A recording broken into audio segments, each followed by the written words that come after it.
நீங்கள் இவ்வளோ நக்கல் பண்ண உங்களை நக்கல் பண்ணுறதுக்கு 1000 பாட்டு இருக்கு. அப்படின்னா ஓடுனது யார் அன்னைக்கு நைட்டு? ஒரு தனி மனிதனாக, ஒரு நடிகராக, ஒரு கட்சியின் தலைவராக, இந்த 3 ஐடென்டிட்டியை வச்சு பார்த்தா இந்த 3ல ஒருத்தர் கூட அந்த காரியத்தை செய்ய மாட்டாங்க.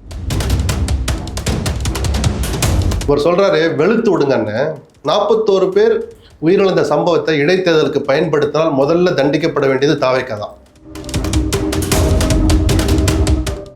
அந்த சம்பவத்தை ஒரு பொருட்டா கூட அந்த கரூர் மக்கள் எடுத்துக்கல. அதுதான் நல்லதுங்கிறேன். அதுக்கு துக்கப்படணுமே தவிர அரசியலில் கொண்டு அதை திணிக்கூடாது. அக்கிரமமான ஆட்சி நடத்துறாங்கன்னு தாவேகா சொன்ன திமுக ஆட்சியில் கூட திமுக அப்படி பறந்தது கிடையாது. ஸ்கூலுக்குள்ள அந்த இடத்துல இத்தனை கேமரா இருந்தா அந்த பொண்ணு மனசு என்ன பாடுபடும்? யாராவது ஒருத்தர் அதை பத்தி பேசுறீங்களாங்க? ரீல்ஸ் எடுத்தா என்ன தப்புன்னு நீங்களும் வந்துட்டு பேசுறீங்க. ஒரு பிரியம் வச்சு, பாசம் வச்சு, நம்பிக்கை வச்சு 1.25 கோடி பேர் ஓட்டு போட்டிருக்காங்களே, அப்புறம் அவங்க பண்ணலையான்னு கேட்கும் போதே நீங்க தகுதியை இழந்து விடுகிறீர்கள். அப்ப நீங்களும் 10ஓட 11 தான். புதிய சிந்தனை சேனல் நேயர்கள் அனைவருக்கும் வணக்கம். இன்னைக்கு நம்மளோட எஸ்பி லக்ஷ்மணன் சார் தான் இணைஞ்சிருக்காரு. அவர்கிட்ட நிறைய விஷயங்கள் கிட்ட தெரிஞ்சு போறோம். நிகழ்ச்சிக்கு போகலாம். சார் வணக்கம். சார் வணக்கம். எப்படி சார் இருக்கீங்க? நல்லா இருக்கேன். ஓடு ஓடு ஓடு அப்படின்னு சொல்லிட்டு அந்த ஒரு ஆக்ஷனோட அந்த பாடலையும் பாடி ஒரு நடிகரா நம்ம அதை கடந்து போகலாம், எடுத்துக்கிடலாம். ஒரு முதலமைச்சர் அந்த மாதிரி பொது வழியில பண்ணக்கூடாதுங்க. ஏங்க, உங்களை பல லட்சம் பேர் உங்களை ஃபாலோ பண்றாங்க. நீங்க இவ்வளவு நக்கல் பண்ண உங்களை நக்கல் பண்றதுக்கு 1000 பாட்டு இருக்கு. அப்படின்னா ஓடுனது யார் அன்னைக்கு நைட்டு? திருச்சி ஏர்போர்ட்ல சார் அங்கே செத்துக்கிட்டு இருக்காங்க சார், இத்தனை பேர் செத்துட்டு தகவல் வருது சார்னு ஒரு மீடியா மேன் கத்துறான். திரும்பி கூட பார்க்கல விஜய். அந்த காட்சி ஞாபகம் இருக்கா? அந்த காட்சி ஞாபகம் இருக்கா? இருக்கு. ஒரு தனி மனிதனாக, ஒரு நடிகராக, ஒரு கட்சியின் தலைவராக, இந்த 3 ஐடென்டிட்டியை வச்சு பார்த்தா இந்த 3ல ஒருத்தர் கூட அந்த காரியத்தை செய்ய மாட்டாங்க. போலீஸ் தான் எங்களை அங்க இருக்க. இருங்க, உங்களை யார் இருக்க சொன்னா? என்ன கேள்வி கேட்ட நீங்க என்ன பதில் சொல்றீங்க? தப்பு. நான் கொஞ்ச நேரம் சொன்ன தெரியுமா? தப்பு உங்களை மாதிரி ஆளுங்க தான். அவரை என்ன கெடுக்குறீங்க? அவரை திறந்து விடாம தடுக்கிறதே உங்களை மாதிரி நபர்கள் தான். நான் வெளிப்படையாவே குற்றம் சொல்லலை, என்னுடைய கருத்தை சொல்றேன். நான் உங்களை தங்குங்கன்னு சொல்லலைங்க. ஆமா சார், நானும் கேள்விப்பட்டேன், எனக்கு ரொம்ப வேதனையா இருக்கு, சென்னை போய் பேசுறேன், 3 வார்த்தை. அதை சொல்லலையே. நீங்க எங்கேயோ நடந்து யார் கூட்டத்திலேயே நடந்த மாதிரி போறீங்களே. நான் திருப்பி சொல்றேன், ஒரு தனி மனிதனாகவும் விஜய் பண்ணு தப்பு. ஒரு நடிகராக, அரசியல் ஆசையுள்ள, அரசியலுக்கே வந்துட்டு நடிகராகவும் தப்பு. அந்த கட்சியின் தலைவராக இருந்துக்கிட்டு உங்களை பார்க்க வந்த கூட்டத்தில் 10 பேர் அந்த நிமிஷத்துல 12, 13 எண்ணிக்கை கூட்டிகிட்டே போகுது. சார் 10 பேருக்கு மேலே செஞ்சுட்டாங்க சார், விஜய் சார்னு கூப்பிடுறான். திரும்பியே பார்க்கலையேங்க. என்னங்க உணர்வுது? விஜய் பதட்டத்தில் இருப்பார்னு நான் ஒத்துக்கிட்டேன். அன்னைக்கு நான் நியாயப்படுத்தி பேசினேன். அடுத்த நாள் அவர் மனசு என்ன பாடுபட்டிருக்கு என்னால் புரிஞ்சுக்க முடியும். அதுக்கு அடுத்த நாள் பேசுனீங்களா? அந்த வீடியோ 3ஆம் நாள் வெளியிட்ட போது கூட அந்த வீடியோ தாங்க ஃபர்ஸ்ட் ரியாக்ஷன் அவர் காமிச்சிருக்கணும். இதுக்கு தார்மீக பொறுப்புனா இருக்கேன், மனசெல்லாம் ரணமா இருக்கு, என்னன்னே வார்த்தையை போடுங்க. இந்த நிமிஷம் வரைக்கும் அந்த சம்பவத்துக்கு நான் பொறுப்பேற்கிறேன்னு சொல்லவே, அது லீகல் பவுண்டே கிடையாது. அது மனசுங்க. அது நீங்க தானேங்க காரணம். எதுக்கு? உங்களை பார்க்க தானேங்க வந்தா. கொல்லணுங்கிறது உங்க காரணம் இல்லை. உங்களை பார்க்க வந்த கூட்டம் 12 மணிக்கு வரீங்கன்னு உங்க பொதுச்செயலாளர் பேட்டி கொடுக்குறாரு. 7 மணிக்கு போறீங்க, கூட்டம் டைட் ஆகிட்டு இருக்கு. ஒரு டிஎஸ்பி வந்து தடுக்கிறா, சார் இது மேலே போவான், பஸ்ஸு போனால் தள்ளும் சாருங்கிறாரு. மீறிக்கிட்டு போனீங்க. அதனால நடந்து போயிடுச்சு. அதை நான் அரசியலுக்காக பயன்படுத்துறது விஜய் பண்ணாலும் தப்பு தான். இவர் சொல்றாரு வெளுத்து விடுங்கன்னு. 41 பேர் உயிரிழந்த சம்பவத்தை இடைத்தேர்தலுக்கு பயன்படுத்தினால் முதல்ல தண்டிக்கப்பட வேண்டியது தாவேகா தான். அது அரசியலுக்கு பயன்படுத்தாதீங்க. அந்த கரூருக்கு இந்த ஆட்சி என்ன செஞ்சுச்சுன்னு போய் சொல்லுங்க. சொல்ல புரியுதுங்களா? அது இது வந்து ஒரு அரசியல் மேடையா தான் இந்த 41 பேர் அந்த இடைத்தேர்தல் ஓட்டை கேட்டாரு. நேற்று இடைத்தேர்தல் வருது, வெளுத்து விடுங்கன்னு பிரச்சாரத்தை ஆரம்பிச்சாரு. தப்பு இல்லை, விஜய் அரசியல் பண்ணதான் போனார். அரசியல் பண்ண தப்பு இல்லை. எல்லாரும் அரசியல் பண்ணி விஜய் மட்டும் ஆன்மீக மடம் கட்டிட்டு துறவிகளுக்கு பாடம் எடுத்துட்டு இருப்பாரு. அவர் தான் அரசியல் பண்றாரு, பண்ணட்டும். அதை சொல்லல. இந்த சட்டமன்ற தேர்தலில் கரூர்ல யார் ஜெயிச்சா? விஜயபாஸ்கர். அதிமுக விஜயபாஸ்கர். அப்போ எங்க மேல பழி போட்டு எங்களை இப்படி ஆளாக்கிட்டாங்கன்னு நீங்க சொன்ன கூக்குரல் அந்த கரூர் மக்கள் நம்பி இருந்தா தாவேகாவை ஜெயிக்க வச்சிருப்பாங்க. ஒரு பரிதாபத்துல ஏன்னா இப்படி போட்டு புதுசா வந்திருக்கிற அரசியலுக்கு ஒரு மாற்று, அந்த பிள்ளைகளை போட்டு இந்த பாடுபடுத்திட்டீங்களான்னு உங்களை ஜெயிக்க வச்சிருக்கணும். ஏதோ ஒரு கணக்கு போட்டு திமுக ஜெயிக்க 2ஐயும் விட்டுவிட்டு அதிமுக தான் கரூர். நான் ரொம்ப சந்தோஷப்பட்டேன் அந்த தேர்தல் முடிவை பார்த்து. அவர் ஜெயிச்சதுக்காக இல்லை, அந்த சம்பவத்தை ஒரு பொருட்டா கூட அந்த கரூர் மக்கள் எடுத்துக்கல. அதுதான் நல்லதுங்கிறேன். அதுக்கு துக்கப்படணுமே தவிர அரசியலில் கொண்டு அதை திணிக்கூடாது. ஆனால் நேற்று அதை அப்படி இவர் திருப்பி இடைத்தேர்தலுக்கு பயன்படுத்த பார்க்குறாரு. நல்லதே இல்லை. அரசியல் ரீதியாக கன்னத்தில் அறையணும். அந்த சம்பவத்தை யாராவது அரசியலுக்கு பயன்படுத்தலாம். Fine sir. இப்போ இந்த விஷயங்கள்லாம் இருக்கும்போது லஞ்சம் அதெல்லாம் பற்றி பேசும்போது ஒரு இன்னொரு விஷயமும் சொன்னார் சார். அண்ணா அவரோட பிறந்த நாளை முன்னிட்டு தாய்மாமன் சீரா நான் வந்து தங்க மோதிரம் கொடுக்க போறேன்னு சொல்லிக்கிறாரு. எப்படி சாத்தியப்படுத்துறான்னு பார்ப்போம். ஏன்னா ஹியூஜ் ஒரு பிளான் அது. அதை பட்ஜெட் வேற இப்போ வர ப்ரொக்யூர் பண்ணணும். செய்கூலி சேதாரத்தை எந்த கணக்கில் சேர்ப்பீங்கன்றிருக்கு. சும்மா ஒரு வாழ்த்து சொல்றதுக்கு ஒரு நகைக்கடைக்காரன் போய் விஜயை பார்த்தா கூட பார்த்தீங்களா டைப் அப்படின்னு தான் உலகம் பேசும். அவ்வளோ ஆபத்து இருக்குதுல்ல. அரசு இன்னைக்கு இருக்கிற கதியில் நிதி நிலைமையில் அந்த திட்டம் அவசியம்தானான்னு விஜய் மறுபரிசீலனை பண்ணினால் ஒரு பத்திரிகையாளராக நான் சந்தோஷப்படுவேன். அதை நிறுத்தினா கூட தப்பு இல்லை. ஏன்னா அது அவ்வளவு சுலபம் அல்ல. அமல்படுத்துறதுல அவ்வளவு சிரமங்கள் இருக்கு சார். வாக்கு கொடுத்ததுக்கு அப்புறமும் அதை பின்வாங்க அப்படியா? அதெல்லாம் ஒரு இதுவும் கிடையாது. நீங்க ஆட்சி அதிகாரத்தில் இல்லாத போது உங்க நல்ல மனசை மக்கள் பாராட்டுவாங்களே தவிர.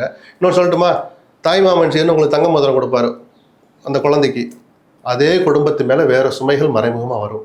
அதுக்கு விஜய் காரணம் அல்ல, இந்த அரசு காரணம், அரசுடைய நிதி நிலைமை காரணம். அந்த சுமை உங்களுக்கு வேணுமா? அது மாதிரி 1000 ரூபாய் கொடுத்துட்டு இருக்காங்கல்ல, 2500 தயவு செய்து ஆக்காதீங்கிறேன் நான். தயவு செய்து ஆக்காதீங்க. மக்களுக்கு உங்க மேல கோபம் வரும். கொஞ்ச நாள் வருது, மறைஞ்சு போயிடும். ஏன்னா 2500 எதையோ இதை பிடிங்க 2500 கொடுத்துவிட்டு திருப்பி அங்கே சொத்து வரியை கூட்டுவீங்க. இந்த ஆண்டு மின் கட்டணம் உயராது. நிர்மல்குமார் பேட்டியை பார்த்தீங்கன்னா ரொம்ப கவனமா பேசினார். மின் கட்டணம் உயருமா சார்? உயராதுன்னு சொல்லலை, இந்த ஆண்டு உயராதுன்னாரு. அப்படின்னா என்ன அர்த்தம்? அடுத்த ஆண்டு உயர வாய்ப்பு இருக்கு. அது எந்த வீடு? ஆந்திராக்காரங்க கர்நாடகாரனுக்கு கரண்ட் பில் போகும், உங்க வீட்டுக்கு தான் வரும், நீங்க தான் கட்டணும். நியாயம் அது.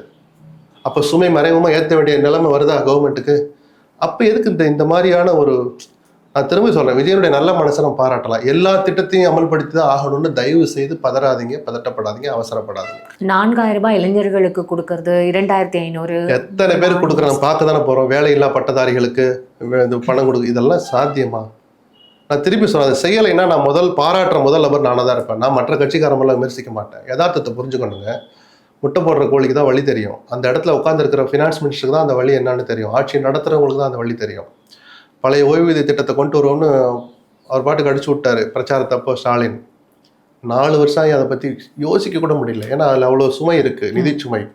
அப்புறம் ஒரு மாதிரி சமாளித்து எலெக்ஷன் வர்றதை மனசில் வச்சுக்கிட்டு வேற ஒரு ஸ்கீம் கிட்டத்தட்ட 80-90% வர்ற மாதிரி பழைய ஸ்கீமை அமல்படுத்தினாங்க. அதுக்கு 4.5 வருஷம் தேவைப்பட்டுச்சு ஒரு திட்டத்துக்கு. விஜய் எத்தனையோ வச்சிருக்கிறாரு, அத்தனையும் செய்ய முடியாது. விஜய் மேல கோபப்படாதீங்க. தமிழ்நாட்டோட நிதிநிலைமை அப்படிதான் இருக்கு. அவர் நல்லா ஆட்சி பண்றாரான்னு பாருங்க. மக்களுக்கு என்னுடைய வேண்டுகோள் அதுதான்.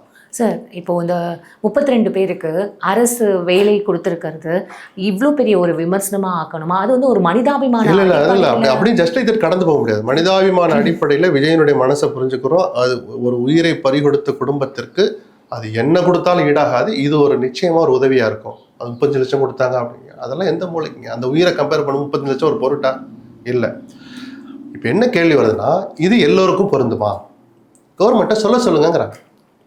எந்த கட்சி கூட்டத்திலும் நெரிசல் ஏற்பட்டு ஏதாவது நடக்கக்கூடாத சம்பவங்கள் நடந்துவிட்டால் அத்தனை குடும்பங்களுக்கும் இந்த அரசு வேலை வாய்ப்பு வழங்கும். சொல்லுங்க, அப்படி சொன்னால் சரிதானா? அப்போ சாகணும்னே சில பேர் போய் லைன்ல நிற்க மாட்டானா? வரும்ல கேள்வி. இந்த கேள்விக்கு தான் SOP ரெடி பண்ணுங்கன்னு கோர்ட்டு சொல்லியிருக்கிறாங்க. கவர்மெண்ட் என்ன நிலைப்பாடு எடுக்குதுன்னு பார்க்கணும். சும்மா போற போக்கில் கொடுத்துட்டேன்லாம் போக முடியும். கவர்மெண்ட் அவங்க தற்காலிகமா தானே சார்? இல்ல, தற்காலிகமா கொடுக்கணும்னு நீதிமன்றம் தான் சொல்லியிருக்கு. விஜய் கொடுக்க போன ஆணை நிரந்தர பணி ஆணை. சுப்பீரியரான ஒரு போஸ்டோ இல்ல அதுக்கு மேல TNPSC அந்த எக்ஸாம் எழுதி அந்த மாதிரியான ஒரு பெரிய போஸ்டோ இல்ல, அவங்களோட தகுதிக்கு. இருங்க நான் சொல்லட்டுமா? ஒயிட் அண்ட் ஒயிட் ட்ரெஸ் போட்டு டிரைவருங்க இருப்பாங்கல்ல, IAS ஆஃபீஸர்ஸ்லாம் டிரைவர். அந்த IAS ஆஃபீஸோட அலுவலக வாசல்ல ஒருத்தர் நிற்பார், OA. இந்த 2 பேருக்கு தான் எழுத்து தேர்வு கிடையாது, நேரடியாக இன்டர்வியூ வச்சு எடுப்பாங்க. சரி, மீது எல்லாத்துக்கும் வரைமுறைன்னு ஒன்று இருக்குது. ஸோ போகிற போக்கில் எல்லாருக்கும் எடுத்து போட்டுட்டு போயிட்டு இருக்க முடியாது. அந்த நாம்ஸ் படி செய்கிறீங்களான்னு எங்களுக்கு பதில் சொல்லுங்கன்னு கோர்ட்டு கேட்குறாங்க. பதிலை சொல்லட்டும். அதனால தான் TNPSC ஒரு பார்ட்டியாக சேர்த்துருக்கு கோர்ட்டு. நான் அவங்க தான் இந்த நீங்கள் சொல்கிற ஜூனியர் ரெசிடென்ட் அதில் சில பேர் இருக்காங்க. ஜூனியர் ரெசிடென்ட் எடுக்கிறதே TNPSC தானேங்க, குரூப் 4. இப்போ நைட் வாட்ச்மேன் சில பேர், ஏன்னா அவங்க படிக்கல, வாட்ச்மேன் வேலை வாட்ச்மேன் வேலை கொடுத்ததா சார் தடுக்கிறீங்க? கேள்வி அது இல்லை. அந்த வாட்ச்மேன் வேலை கேட்டுக்கிட்டும் பல ஆயிரம் பேர் காத்துக்கிட்டு இருக்கிறாங்க. அவங்களுக்கு நீங்கள் என்ன பதில் சொல்கிறீங்கன்னு தான் கேட்குறாங்க. இவங்களுக்கு ஏன் கொடுத்தீங்கன்னு கேட்கல. இப்படி கொடுக்கறது எல்லோருக்கும். இந்த மாதிரி பாதிக்கப்பட்ட எல்லா கூட்டத்தில் பாதிக்கப்பட்டாலும் கொடுப்பீங்களா? இப்போ இது கூட்டணி கட்சியில் இருக்கிற எல்லாருமே திருமாவளவன் ஆதரிக்கிறார், இடதுசாரிகள் எதிர்க்கிறாங்க. அதனாலதான் அரசியலை தள்ளி வச்சுட்டு நீதிமன்றத்துடைய பார்வைக்கு முடிவுக்கு அதை விட்டுடணும். அவங்க ஒரு SOP ரெடி பண்ணி ஒரு தீர்ப்பை சொல்லட்டும். Fine sir. சார் இப்போ இந்த கூட்டணி கட்சி பற்றி பேசலாம் சார். அதில் இப்போ என்னன்னா இவர் வைகோ அவர்கள் ஒரு விஷயம் சொல்லியிருக்காரு. திருமாவளவன் அவர்கள் கருத்தெல்லாம் அவருக்கு நோபல் பிரைஸே. அது கொஞ்சம் அதிகப்படியான வார்த்தைன்னு நான் அந்த அடுத்த இன்டர்வியூலேயே சொன்னேன். அவரு அந்த வார்த்தையை வாபஸ் வாங்கிட்டார். ஆனால் அப்படி ஒரு கிண்டல், ஏன்னா 2 பேரும் ஒரு அணியில் இருக்கிறீங்க. உங்களுக்கு முன்னாடியே திருமாவளவன் அந்த அணியில் போய் இருக்கிறார், அமைச்சர்களே இடம் பெற்றிருக்கிறார். நோபல் பரிசு கொடுக்கலாங்கிறது ரொம்ப நக்கல். அது அப்படி பார்த்தா வைகோ கிண்டல் அடிக்கிறதுக்கு அவங்ககிட்ட 1000 விஷயம் இருக்குது. நீங்கள் 2 பேர் அடிச்சுட்டா நீங்கள் 2 பேர் சம்மந்தப்பட்ட விஷயம் மட்டும் அல்ல. 2 பேரும் சேர்ந்து தாவேக்கு அரசுக்கு குடைச்சல் கொடுக்குறீங்க, சங்கடத்தை கொடுக்குறீங்கன்னு அர்த்தம். தோழமை கட்சியோடைய வேலை அது வரல. திருமாவளவன் எப்படி அவர் சொன்னது எப்படி சாத்தியமாகும்? அவரே கேளுங்களேன்ட்டு போயிருந்துருக்கணும் வைகோ. திருமாவளவன் ஒரு நல்ல மனசை புரிஞ்சுக்க முடியாது, தவிர சாத்தியம் இல்லைங்க. எங்க 2 பேரும் பழி வாங்கிட்டு இருக்கிறாங்க. கரூர்ல ஒரு கணக்கு இருக்கு, நான் தீப்பேன்னு பொது மேடையில சவால் விடுறாரு ஆதவ அர்ஜுன். அந்த அளவுக்கு தாவேக்காவுக்கும் திமுகவுக்கும் ஒரு வார் நடக்குது. 2 பேரும் இந்தியா கூட்டணியில் இணைந்து செயல்படலாமேன்னு இவர் சொல்றது பெருந்தன்மை அல்லது பிஜேபி எதிர்ப்புணர்வுல உறுதியா இருக்கான்னு காட்டுது. நடைமுறையில் சாத்தியமா? இதை திரும்ப புரிஞ்சுக்கணும்னு மெயில்டா சொல்லிட்டு வைகோ கடந்து போயிருக்கலாம். அது ஒரு முடிவுக்கு வந்துடுச்சு, திருப்பி நம்ம போய் கிளறி திருப்பி சண்டை இது ஒண்ண வேண்டாம். திரும்ப அவர்கள் இப்ப திமுக இருக்காங்களா இல்ல தாவேக்கால அந்த மாதிரி கேள்வி எழுப்புகிற சூழலை அவர் தான் ஏற்படுத்துறாரு. திருமாவளவன் பேச்சை குறைப்பது நல்லது. கொஞ்ச நாளைக்காவது அவர் ஒரு தெளிவான நபர், அறிவார்ந்த நபர், பதவிகளுக்கெல்லாம் ரொம்ப ஆசைப்படாத ஒரு நபர் அவர். ஏன்னா அவர் தனிப்பட்ட முறையில் தெரிஞ்சனால சொல்றேன். அப்படிப்பட்ட திருமாவளவனுடைய கடந்த 6 மாத கால பேச்சுக்கள் சங்கடத்தை கொடுக்குது. அவருடைய கட்சியினருக்கும் எங்களை போன்ற நண்பர்களுக்கும் அவருக்கும் சங்கடத்தை கொடுக்குது. சார் இப்போ இந்த ரீல்ஸ் ஆட்சி அப்படின்னு சொல்லிட்டு தொடர்ந்து பேசப்பட்டுட்டே இருக்குல்ல சார், அதை பத்தி நீங்க என்ன சார் நினைக்கிறீங்க? கேடுகட்ட ஒரு கலாச்சாரம் ரீல்ஸுங்கிறது. சமூகத்துக்கு பயன்பெறாத விஷயங்களை வச்சு ரீல்ஸ் எடுத்தால் அது நிச்சயமாக இந்த சமூகத்துக்கு கேடுதான். அந்த மோகத்தில் போய் விழுகிறது வேற எந்த போதையை விட மோசமான போதை அது. சார் ஆய்வு பண்றது அப்படின்றது ரொம்ப ஒரு எல்லா கட்சிகளும் செய்கிற ஒரு விஷயம் தானே சார்? இல்லை எல்லா கட்சிகளும் இல்லை. அந்த அதிகாரத்தில் இருக்கிற அந்த தனிநபர் மட்டும்தான். எல்லா கட்சிகளும் ஆட்சியில் இருக்கிற கட்சியில் அந்த ஆட்சியை நடத்துகிற கட்சியை சேர்ந்த எம்எல்ஏ, அமைச்சர் அல்லது எதிர்கட்சியாக இருந்தால் கூட எம்எல்ஏ மட்டும்தான் போய் பண்ணணும். இப்போ உதயநிதி போய் ஆய்வு பண்ணலாம். திருவல்லிக்கேணியில் ரேஷன் கடையில் எல்லாம் ஒழுங்காக கிடைக்குதுன்னு உதயநிதி ஆய்வு பண்ணலாம். திமுக தலைவர் நான் தான் ஸ்டாலின் போய் பண்ணக்கூடாது, பண்ண முடியாது. வித்தியாசம் புரியுதா? புரியுது சார். இப்போ நான் அதுக்கு ராஜ்மோகன் அவர் கூட ஒரு விஷயம் சொல்லியிருக்காரு சார், பள்ளிக்கல்வித்துறை அமைச்சர். இது மாதிரி அவங்க கீர்த்தனா போய் அவங்களுக்கு சம்பந்தப்பட்ட இல்லாத ஒரு துறையை போய் பண்ணியிருக்காங்களேன்னா அது அவங்க தொகுதி, அவங்க ஒரு அக்கான்ற ஒரு பார்வையில. இப்படி நீங்க சப்பக்கட்டு கட்டினதுனாலதான் நேற்று அந்த ஹெச்எம் ஸ்கூல் ஹெச்எம் அது ஸ்கூல்ல லைவ் காட்டுறாங்க சிஎம் ப்ரோக்ராம். சார் இல்ல சஸ்பெண்ட் பண்ணிருக்கிறாங்க. அது தேவையா சார்? சஸ்பெண்ட் பண்ணிட்டாங்க சார். சரி, அடுத்து அங்கே ஸ்கூலில் கொடி கட்டிட்டாங்க சார், கட்டின கொடியெல்லாம் அவுத்துட்டாங்க சார். இப்படியா அங்கே சொல்லுவீங்க? இப்படியா சொல்லுவீங்க? அக்கிரமமான ஆட்சி நடத்துறாங்கன்னு தாவேக்கா சொன்ன திமுக ஆட்சியில் கூட திமுக கொடி பறந்தது கிடையாது ஸ்கூலுக்குள்ள. எவ்வளவு ஒரு நிமிஷம் இருங்க. எவ்வளவு உதயநிதி அவர்கள் பிறந்த நாளைக்கு கூட இதே பசங்களை வச்சுட்டு தம்பி பண்ணது. நான் சொல்றது ஸ்கூல்ல கொடி கம்ப ஸ்கூலுக்குள்ள அரசியல் எடுத்துட்டு போனாங்களா? கொடி நட்டாங்களா? அண்ணா திமுக கொடியோ திமுக கொடியோ வேற எந்த கட்சி கொடியோ சார் நீங்க இதெல்லாம் அதான் பிரிக்காதீங்க. ஸ்கூலுக்குள்ள யாரு பண்ணாலும் தப்புதான், உதயநிதி பண்ணாலும் அக்கிரமம் தான். முதல்ல அந்த பாயிண்ட்டுக்கு வாங்க. எவ்வளவு எங்க போய் நின்றுட்டு தெரியுமா? அது இந்த ரீல்ஸ் மோகம் தான். சரி, ஆய்வு பண்ண போறாங்கல்ல ஸ்கூலுக்குள்ள கூட அமைச்சர், லோக்கல் எம்எல்ஏ, அந்த மாவட்டத்து அமைச்சர் உள்ள போறாங்க. கேமராமேன்லாம் எல்லாம் மீடியாலாம் வர்றாங்க. ஏன்னா நான் ரீல்ஸ் போடலைன்னு சொன்னாங்க அமைச்சர், நான் நம்புறேன். வகுப்பறைக்குள்ள ஸ்கூல் கிளாஸ் ரூமுக்குள்ள போறாங்கல்ல, எதுக்கு கேமரா உள்ள போகணும்? எதுக்காக போகணும்? எவ்வளவு பெரிய அயோக்கியத்தனம் தெரியுமா? அது மீடியா பண்ணாலும் அது அயோக்கியத்தனம் தான். சின்ன பசங்க பதட்டத்தில் இருப்பாங்க. ஒரு டிஓ இன்ஸ்பெக்ஷனுக்கு வந்தா கூட அவ்வளோ பதட்டப்படுவாங்க. தலைமை ஆசிரியர்ல இருந்து ஆசிரியர் அந்த பசங்க வரைக்கும் யாரை முன்னாடி உட்கார வைக்கணும், டிஓ கேள்வி கேட்டா கரெக்டா பதில் சொல்லணும். ஞாபகம் இருக்கா? ஸ்கூல் இடத்த நினைச்சு பாருங்க. அந்த இடத்துல இத்தனை கேமரா இருந்தா அந்த பொண்ணு மனசு என்ன பாடுபடும்? யாராவது ஒருத்தர் அதை பத்தி பேசுறீங்களாங்க? ரீல்ஸ் எடுத்தா என்ன தப்புன்னு நீங்களும் வந்துட்டு பேசுறீங்க? சொல்லுங்க, இது என்ன பழக்கம் கேக்குறேன். ரீல்ஸ் எடுத்தா தப்புன்றது அது எதுக்கு? முதல்ல தப்புதான் சார். அது நாங்க அப்ப எங்க போய் முடியுதுன்னா, கீர்த்தனா மட்டும் இல்ல, இன்னொரு அமைச்சர் காதுல ப்ளூடூத் வச்சுக்கிட்டு ஆய்வு பண்ணிட்டு இருக்காரு. ஏன்னா அவருக்கு டைரக்ஷன் வந்துகிட்டு இருக்கு. அவர் கேட்க ஒரு கேள்வி கேட்கிறாரு, கேமரா வந்து சார் ஆங்கிள் இப்படி திரும்ப நான் சொல்றேன், இதை கேட்குது. அவர் அப்படி போஸ்ட் கொடுத்துட்டு இருக்காங்க. சார் நீங்க ஒரு மூத்த பத்திரிகையாளர், சொல்லுங்க. நான் உங்ககிட்ட ஒரு கேள்வி கேட்கிறேன் சார். இப்போ இவங்க எல்லாருமே புதுசா வந்திருக்காங்க அமைச்சரவையில. அப்ப புதுசா நம்ம பதவி வந்துருச்சு, நாங்க ஏதாவது செஞ்சே ஆகணும் அப்படின்ற நீங்க தாராளம் பண்றது வேற. அதை ரெக்கார்ட் பண்ணி ரீல்ஸா எடுக்கணும், வீடியோ எடுக்கணுங்கிற இந்த போதைன்னு சொல்றேன். போதை ஒழிக்கணுமா, போதை வளர்க்கலாமா? நீங்க சொல்லுங்க. ஒழிக்கணும் சார். ஒழிச்சிருங்க இதாங்கிறேன் நான். நீங்க ஆய்வு பண்றது பத்திரிகையில வரப்போகுது, டிவியில வருது, சிஎம் பார்க்க போறாரு, உளவுத்துறை இருக்கு, கீர்த்தனா இங்க போனாங்க, இப்படி நடந்துச்சுன்னு அவன் நோட் போட்டு அனுப்ப போறான். அதுக்கு மேல உங்களுக்கு என்ன? தயவு செய்து நீங்க முதல்ல திருந்துங்க. ஊடகங்களுக்கு தான் அந்த கடமை முதல்ல இருக்கு. இது தப்புன்னா தப்புன்னு உரக்க சொல்லி கொடுக்கணும். என்ன புதுசா வந்திருக்காங்க உங்க பாட்டி நான் வரேன், புதுசா வந்திருக்கிறவங்க சொல்றதை கேட்டுக்கணும். நாங்க அப்படிதான் பண்ணோம். இது எங்க போய் நின்று தெரியுமா, ஒன்றிய செயலாளர் போய் ஆய்வு பண்றாருங்க. யோக்கியமற்றது, அட்டூழியத்தின் உச்சங்க அது. அவருக்கு அதிகாரமே கிடையாதுங்க.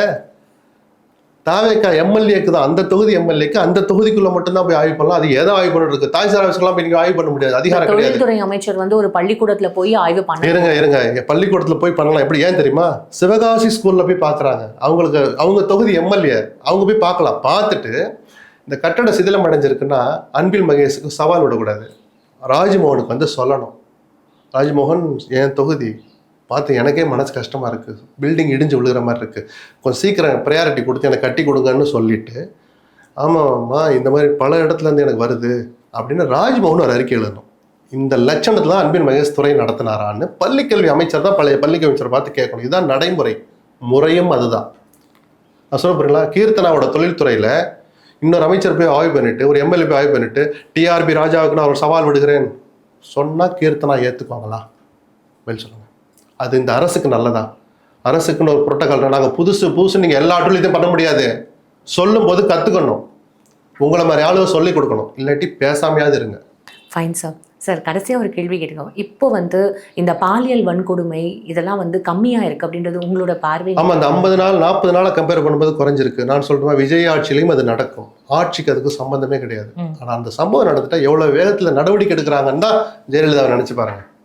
ஊழலுக்காக சிறை சென்ற ஜெயலலிதா இன்னைக்கு இல்லையேன்னு ஏங்குற அளவுக்கு மக்கள் நினைக்கிறாங்கன்னா காரணம் என்ன? சட்டத்தை அமல்படுத்துறதுல, சட்டம் ஒழுங்கை பாதுகாக்கல அவர் காட்டின அந்த இரும்புத்தனமான நடவடிக்கைகள், அந்த உறுதி தான். இப்போ ஸ்ரீவைகுண்ட எம்எல்ஏ பத்தி ஏதோ தொடர்படுத்தி இன்னைக்கு வரைக்கும் அந்த புகார் உயிரோட இருக்கு. என்னன்னு இந்த கட்சி பேசவே இல்லை, அதை பத்தி பேசவே மாட்டாங்க. அந்த எம்எல்ஏ நடவடிக்கை எடுக்கன்னு சொல்லலாம், ஆதாரம் இருந்தால் நடவடிக்கை எடுக்க முடியும். நான் விசாரிக்கிறேன் கூட புஷியானது கூட ஒரு அறிக்கை விடலைங்க.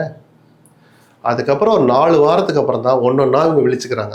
ஸ்கூல்ல யாரும் கொடி கட்டாதீங்க, சம்பந்தம் இல்லாமல் ஆய்வு பண்ணாதீங்க, அதிகாரம் இல்லாதவங்க ஆய்வுக்கு போகாதீங்க, போனா நடவடிக்கை எடுப்போம்னு லஞ்சம் கேட்டாங்க. தாவேக்காவினர் பேர் வசூலிச்சாங்க, பணம் வசூலிச்சாங்க, நடந்துச்சு. லஞ்சம் இருக்கு, இன்னைக்கும் இருக்கு, லஞ்சம் இருக்கு, ஒழிக்க முடியாது. அப்படி கண்டுபிடிச்சு புகார் வந்த 2 ஒன்றிய செயலரை கட்சியை விட்டு நீக்கியிருக்கிறாங்க. இதெல்லாம் வேகப்படுத்தணும், உடனடியாக நடக்கணும், மக்களுக்கு அது போய் சேரணும். ஓஹோ, அது இன்னொரு ஒன்றிய செயலர் இருக்கும்.